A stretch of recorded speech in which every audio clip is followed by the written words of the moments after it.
आपण कधी मार्केटमध्ये गेलो की प्रत्येक गोष्ट आपण एक्सपायरी डेट बघून घेतो। तुम्ही कधी सिलेंडरची एक्सपायरी डेट ऐकली आहे का?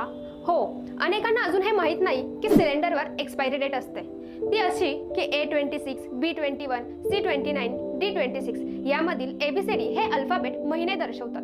सिलेंडरवर A अल्फाबेट असेल तर जानेवारी ते मार्च, B असेल तर एप्रिल ते जून, C असेल तर जुलै ते सप्टेंबर आणि D असेल तर ऑक्टोबर ते डिसेंबर असे महिने दर्शवतात। जर B27 असेल तर तुमचा सिलेंडर एप्रिल ते जून 2027 मध्ये एक्सपायर होईल आणि अल्फाबेट नंतर जे नंबर असतात ते दर्शवतात वर्ष। आणि अजून एक इंटरेस्टिंग गोष्ट म्हणजे गॅस सिलेंडरच्या पाईपलाईनला सुद्धा एक्सपायरी डेट असते। सेफ्टी गाईडलाईन नुसार पाईपलाईन ही दर 18 ते 24 महिन्यानंतर बदलायला हवी।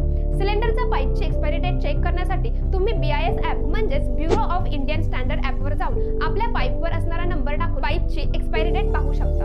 तर तुमच्या लिस्टमध्ये जो कोणी किचनमध्ये काम करणारा असेल त्याला ही रील शेअर करा, कारण आपल्याची सुरक्षा आपली जबाबदारी।